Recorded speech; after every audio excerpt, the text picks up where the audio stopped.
Hello, everyone, and welcome to this uh, video and presentation. The screen behind me, as you can see, is a Visual Studio Code with a Jupyter Notebook showing the project codes that I have done. The project is about machine learning model. So it is a real-world project that aims at predicting customer credit worthiness using real world data set.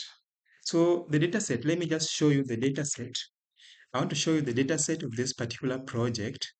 It is from this particular data set. This is the data set that we have here. Uh, actually, it is a CSV data set, and it shows a huge record of a financial services from Paisabazaar company. So Paisabazaar is a financial service company that assists customers in finding and applying for various banking and credit products. So, and these are the data that the company has got from its customers. So, as you can see, it's such a huge data set. So, I'm gonna use this data set to perform or to build a machine learning model that will be able to predict the customer credit worthiness, that is to predict this credit score. As you can see, it's a credit score here. It will be able to predict the customer credit worthiness based on the features that we can see here: occupation, annual income, monthly income, interest. This particular uh, features that are in this data set, we're going to choose the best features, and uh, we're going to build a machine learning model from this particular feature. So stay with me as I begin to show you the, the the projects, how I actually advance through the entire project. So just right away, let me just transition to that particular screen that I showed you earlier. So basically, as I showed you, this is a Visual Studio. Uh, this is a Visual Studio screen, and we have all that I've done. It's a huge project indeed. I just have shown you the data set. So I'll begin by running all of these cells in the Jupyter notebook, because some cells do take some time to run, but I don't want to take all that time. I will want to just show you in a rush. So I begin by running all the cells. But as the cells are running, let me just begin to show. The project name is Paisabazaar Banking Fraud Analysis. Project type is classification. It's a machine learning project, but it builds all the data science workflow. It begins from exploratory data analysis, where I will unearth, or I will show various variables and how they relate, and insight that I can find from them. And then from there, I will also do a hypothesis testing. Sorry, where I will use statistical methods like ANOVA. I also use a t-test and chi-square test to actually validate some hypothesis of this data set. You're going to see it's very interesting. And then in the machine learning model, we will build a regression model and also a random forest model. Actually, the regression model, it worked. It had a 66.7% accuracy, while the random forest model, actually, it now worked better. It produced 83.1% accuracy. That was very best. It proved to be a, a model that can be used to predict customer creditworthiness, and hence you'll be able to give customers uh, credit according to their abilities without showing partiality or favoritism. So this model is very important. So the project summary, the summary of this project actually is, you can see, this case study aims to develop a model that predicts the credit score of individuals based on various features such as income, credit cards usage, and payment behavior. So And Paisabazaar is just as I said earlier, is a financial service company that assists customers in finding and applying for various banking credit products. An integral part of their services is assessing the credit worthiness of individuals, which is crucial for both loan approval and risk management. So the program statement, as told you, is to develop a model that can help in predicting credit scores of individuals. So to begin by this cell here, we import uh, different data. Here we import all the required libraries that we will require to run this particular project. The entire project here. These are the necessary libraries, and then these are also for this one are for data wrangling and data uh, cleaning. Then this ones are for SciPy. This is for statistical test. This is for the hypothesis testing, and this is for machine learning. This particular models are for machine learning model. So from that point on, I did load my data set here. Pesa. I give the name as Pesa DF to represent the entire data set, and I loaded it to the working memory. You see, then after that, I give a first view of the data set. You see, it has 5 rows and 28 columns. Such a huge columns, such a huge features that we will see. Not all these features will be used in predicting. So we will see the best features and actually uh, the best features we will take into consideration. After that, you can see we I did a dataset rows and columns to just view the rows and columns. We have 10,000. Yeah, is it? Yeah, it's 100,000 entries, that is rows, and 28 columns as well. So it's just a huge entries. It's good for machine learning. Then we have technical information of data just to see the data types of the 28 columns. We want to see the data set and null or not null. So from that point, we see that all these data sets, all the rows, all the columns have the 100,000 rows and they're not null. They're not null. But now the data types we have integer data types, float, strings, and all that. But there are 28 data types. So 28 columns. Then from that point on, I did check for null values. You can see there's no null value in this data set. We also checked for data types here, object, float 64, and int 64. Okay, then duplicated, there's no duplicate values, you can see. So from my first understanding of the data set, you see the data set contains information of individuals from a Paisabazaar credit card company. It shows the financial information of these individuals. The dataset has 100,000 rows with 28 columns, as you have seen. So after that, then I now find the unique values, trying to understand the variables that are unique here.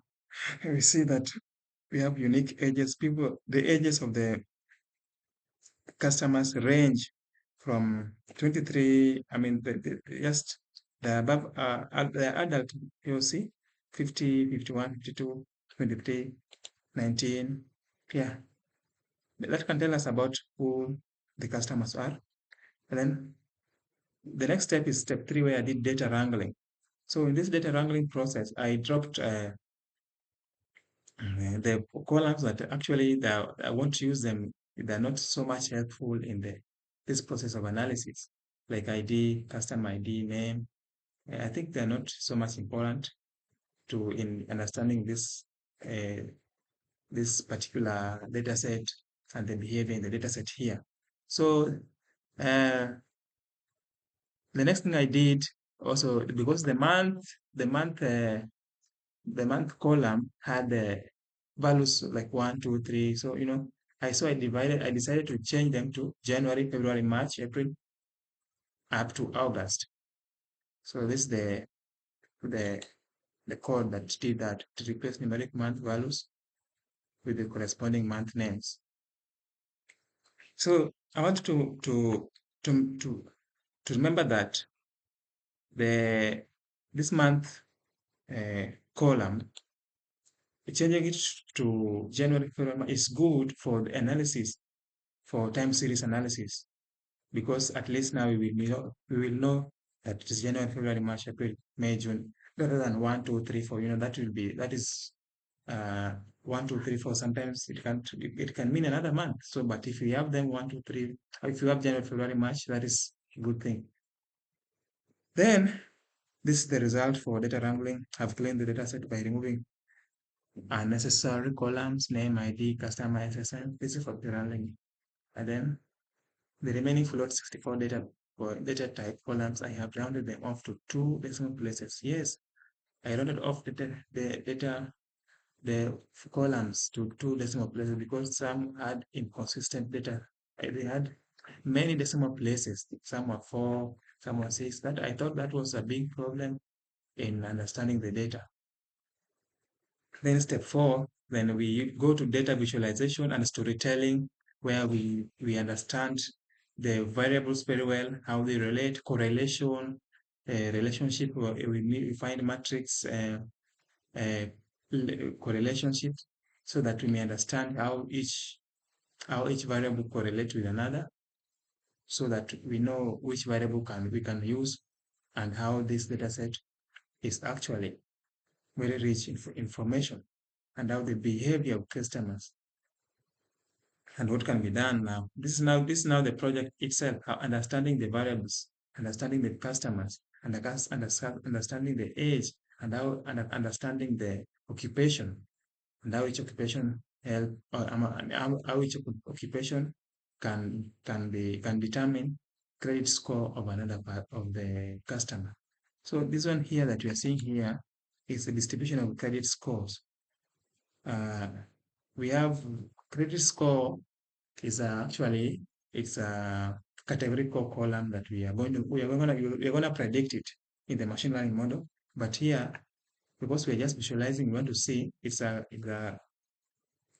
is a categorical column that has 3 scores. That is standard, poor, and good. So we see that standard has the highest count. It has the highest number, around 5,300 above here. Then good is the lowest, poor is in the middle. This understanding it very well. Then another chart, then the second chart that I made, this is now a bar chart showing the counts of customer records by month. Each month, a record. Actually, it's a steady record that runs from January to August. It's a steady record. You can see each month just has the same amount of records of each customer. So that's nice to see. The next visualization that I did is also occupation count, credit score by occupation. We saw how each occupation contributes to the credit score, which occupation scores good or standard or poor. So we can see that lawyers produces a high standard credit score, and then they are also trying to produce a poor, uh, also good. They are trying. And see this blue bar here is for good. Then this orange here is this orange bar is for standard, and the green is for poor.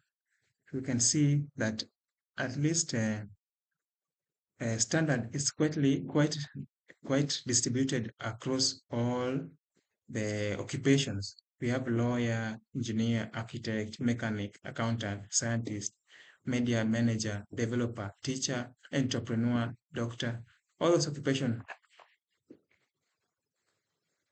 Why the chart? To visualize correlation between occupation and credit score. Different type of occupation show cases varying amount of credit scores, as we can see in that plot. And then the next plot is box plot of credit score versus annual income. You can see annual income versus credit score. How annual income pro how annual income affects the credit score of a customer. You can see here, uh, people with high annual income has a good credit score. You can see, and people with low annual income around 50,000, you can see their credit score is coming standard. Maybe now look at this poor one, where the credit people with the lowest credit in annual income, you see, they have poor credit score. Why this one? To find the annual income affect the credit scores. Yes, I explained. And then the next plot to understand this data, to understand the variables, is a box plot of credit score versus monthly balance. Yeah, which month balance has affect the credit score. You can see less monthly balance. Yes, that's the annual income. Yes, the same thing, the same correlation with the annual income. The next one is a distribution of age. You can see the age of each of the individual customers. You can see the age actually runs from around, I can say this, I don't know, this is 20. Let me say this is 18 or so, distribution of age to 50 something, 55. Yeah. So these are the age of the customers. Then the count, you see, more, so we can conclude that uh, averagely around the highest, I think this is here, 30 is almost the average age of the highest customers. What does it tell us? Maybe at 30, they need credit. Sometimes they need loan. People at 30, they are they are doing a lot of developments. Maybe it can tell us that maybe they are needing loan for a lot of things. Yeah. Give us a glimpse of the customer ages, hence a good demographic to help understand financial behavior and credit worthiness, as well as risk associated with each ages. Number of delayed payments, another particular chart is here, is to give us a glimpse. A number of delayed payments distribution. So this is also a histogram chart that displays number of delayed payments with count. How many people have delayed in paying their credit, their loan actually. You can see it gives a distribution here. It's quite astounding.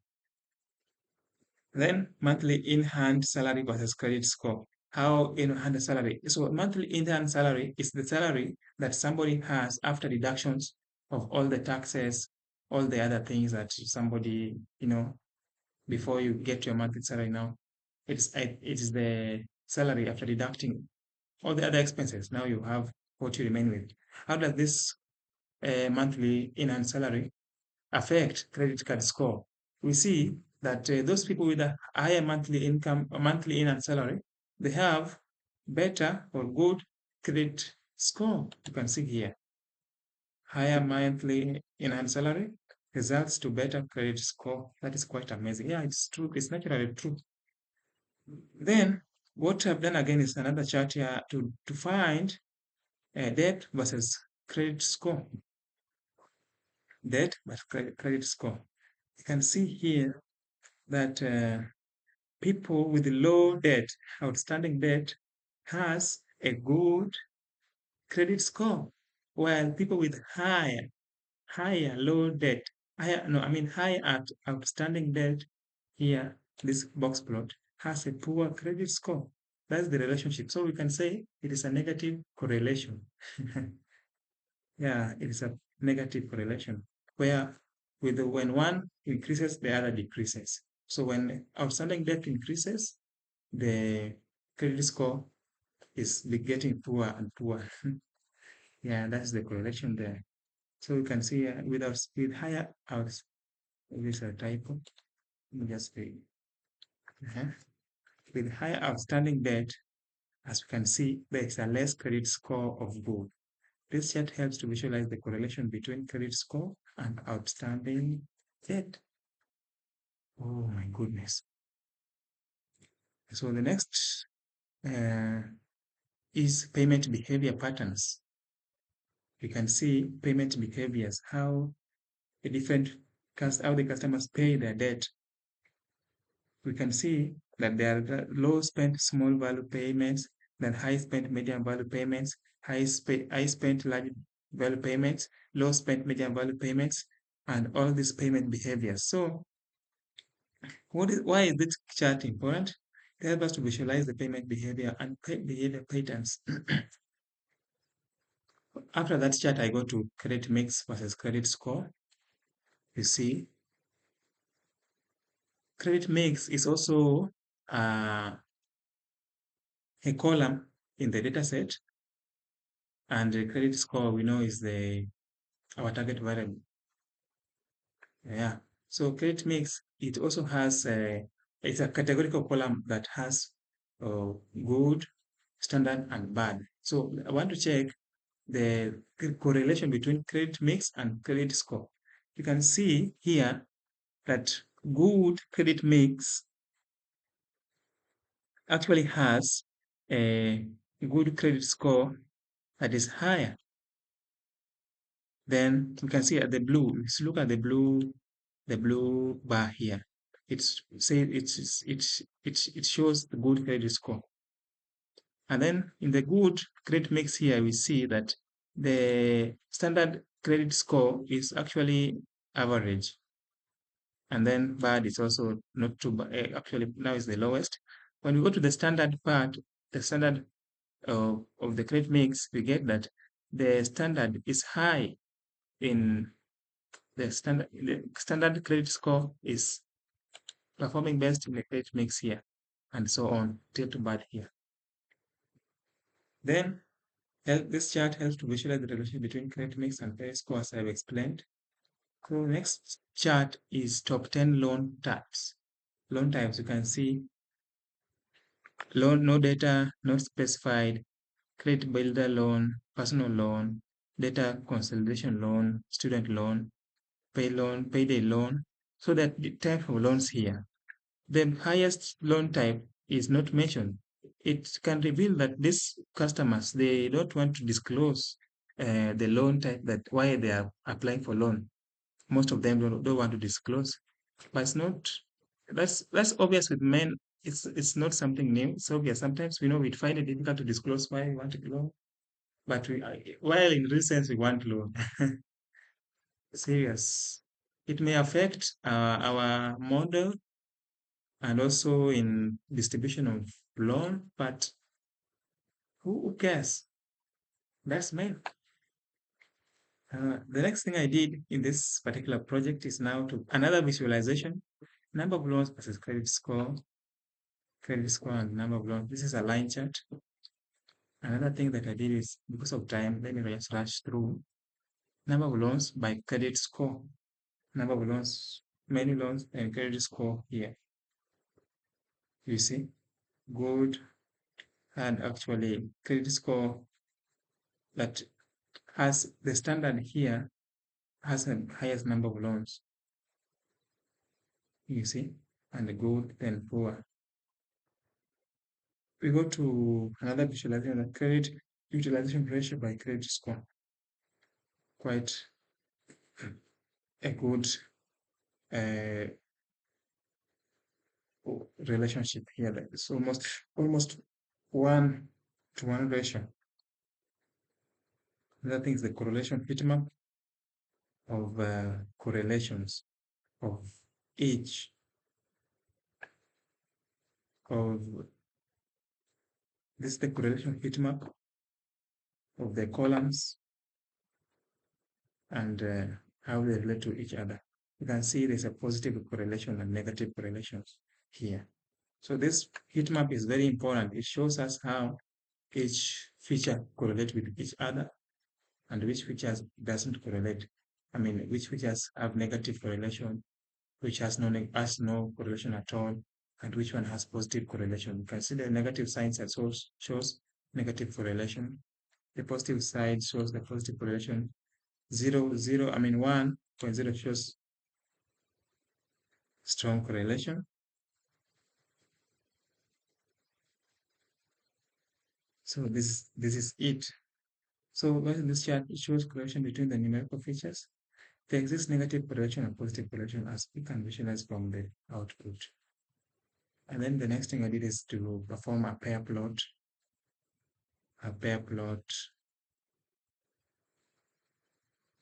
Select as a So I selected some features here. This is the code that have other some features: annual income, monthly in and salary, outstanding debt, credit utilization ratio, credit history, age, number of delayed payment, number of loans, to build the pair plot against credit score.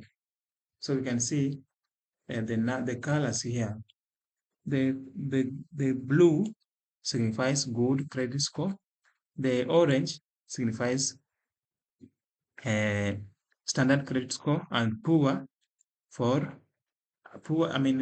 green for poor credit score. You can see how the pair plot um, actually builds this particular classification, how it can classifies the credit scores, and how they relate. See here, very important with the given features. So key observations and insights: diagonal distribution by credit score, credit utilization ratio. Poor credit, orange, skews right. They tend to use a high percent of available credit. Poor credit skews right. They tend to use high percent of available credit. Good credit is left skewed, using less credit proportionality. Number of delayed payment, you can see here. Good scores cluster at lower delays. Poor scores spread across high delay accounts. Then for us outstanding debt, poor scores show a bit higher concentration in large debt ranges. That is quite natural. Scatter plots below diagonal. Credit utilization ratio versus annual income, slight inverse relationship. Higher income individuals tend to have lower utilization, especially those with good credit. Number of delayed payment versus credit history. Age. Poor scores are more delayed even with long credit history. It shows that duration alone doesn't ensure reliability. Yeah, that's what we get from this uh, particular pair plot. Yeah, then from that point I go to hypothesis testing. Now bear with me. We are in a hypothesis testing, and hypothesis statement 1 here is there's no significant difference in annual income between customer with good credit score and those with poor score. That is the null hypothesis. There is no significant difference in annual income between customers with good credit score, those with poor score. Oh no, there must be difference, but let's confirm it with performing hypothesis testing. So in this one, I use t-test because t-test actually it will help us to find between this particular data. They are categorical data versus numerical data. So that we can use t-test. So this is the code to extract data from the data set, then perform t-test here. Then the p-value is 0.0. So p-value is less than 0.05, which means we are going to drop the null hypothesis. Here is the result here. P-value is 0.0. So it means that it is less than 0.05. And then we drop the null hypothesis. So we accept the alternative hypothesis which says that customers with good credit score earn more annually than those with poor scores. This is because the p-value is less than 2.0. Yeah. Hypothesis statement 2 is the average number of loan is the same across all occupation. Really? Let us see. The average number of loan differs across at least between occupation. That is alternative hypothesis. So by performing ANOVA, using ANOVA, we're gonna check and understand really how is it really true. So this is the code that we use here. Performing ANOVA. Then we get to understand that the p-value is actually here 2. So I use a one-way ANOVA. Since the p-value is much smaller than 0.05, we reject the null hypothesis. There is statistically significant difference in the average number of loans across different occupations. So it is 2.63, the p-value is 2.637 times 10 raised to negative 17. That's very small number. That's less than 0.05, very small, negative. It is 0.00000000002. Very less. So it confirms that we are going to drop the null hypothesis and accept the alternative hypothesis that says the average number of loan differs across at least between two occupations. Yeah, and I wanted to say something, so I'm forgetting. So ANOVA, using ANOVA analysis of variance, ANOVA also means analysis of variance. So it is used to determine whether there are significant differences in the means of three or more independent groups. So like in this particular credit score,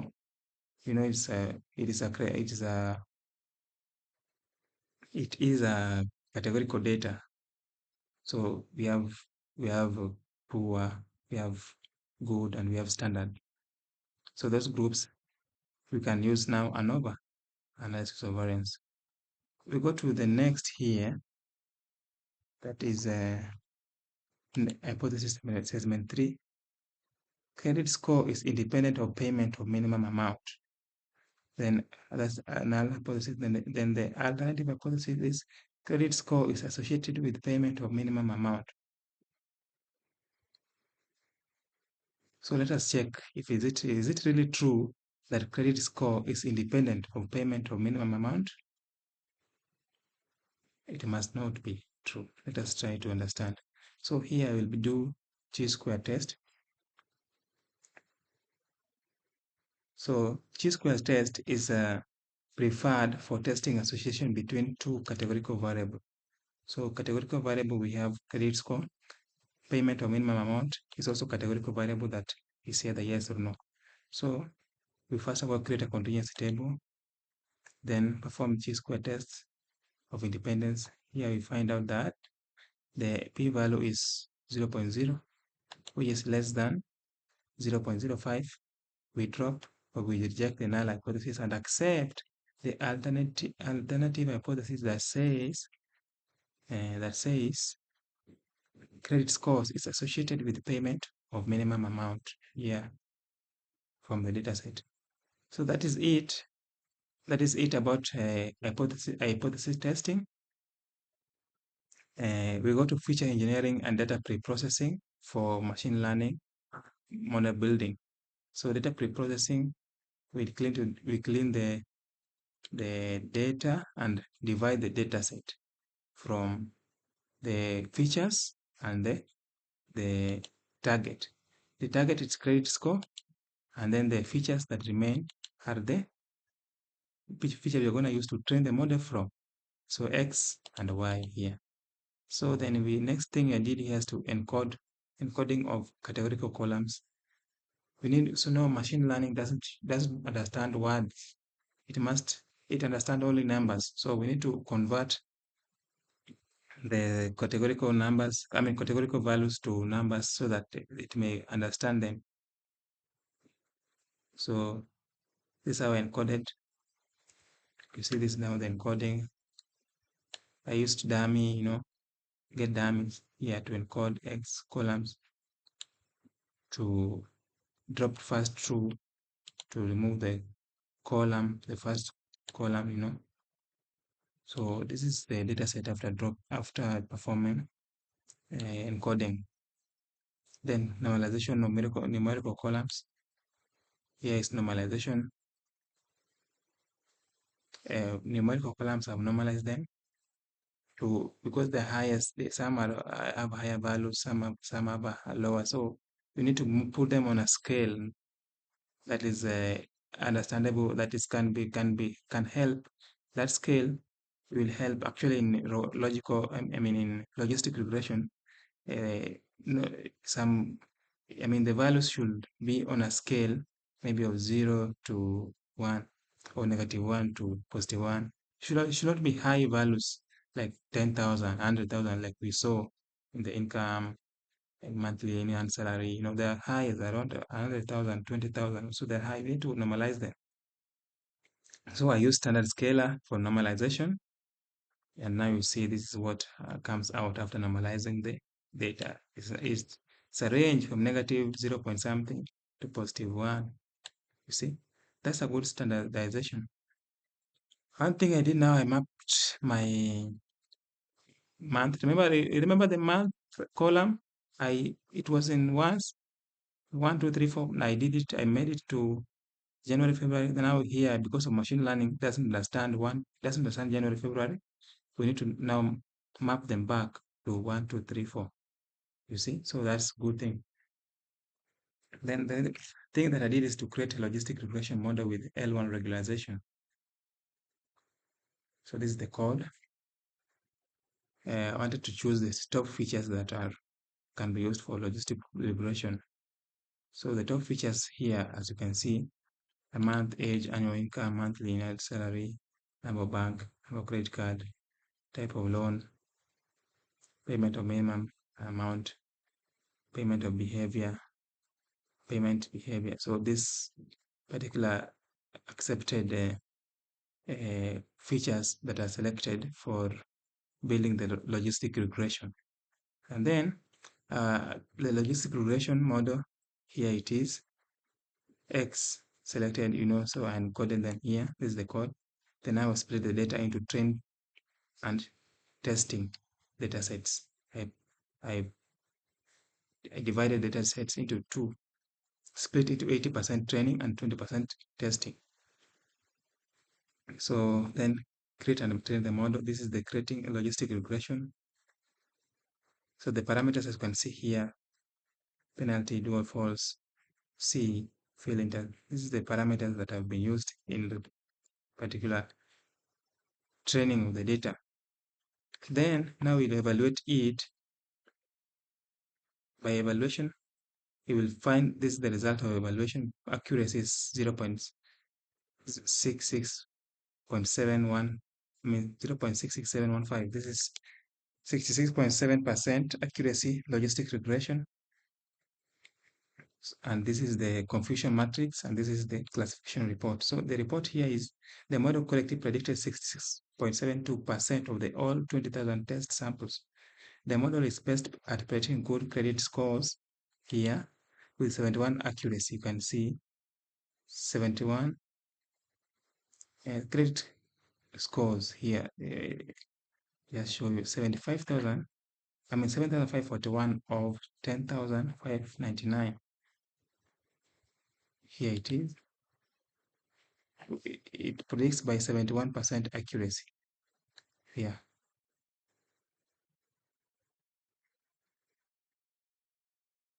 Amazing. So the next thing that I did is after, okay,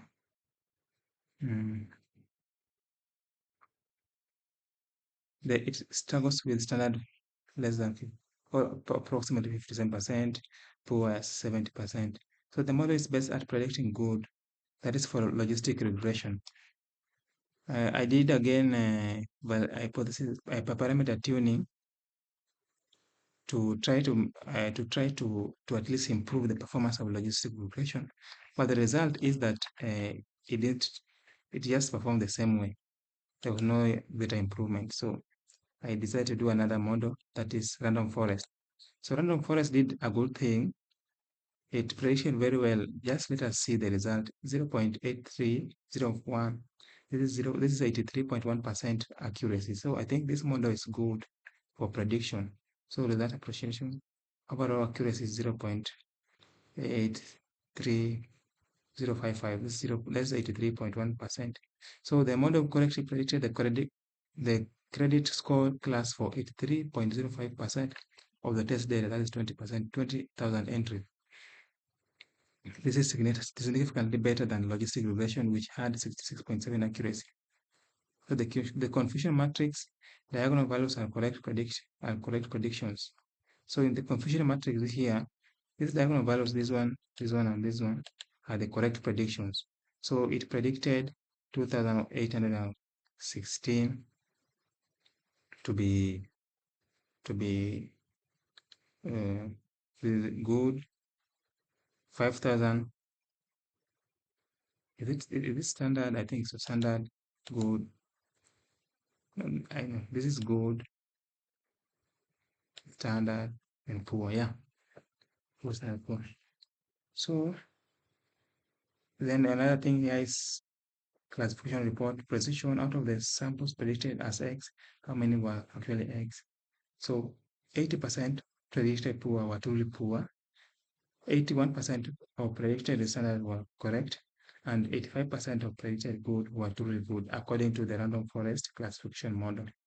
Random forest worked very well. So that is how it is. So hyperparameter tuning, I used a grid search hyperparameter tuning method.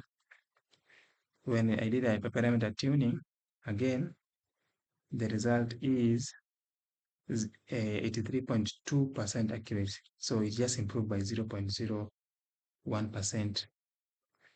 So you can see.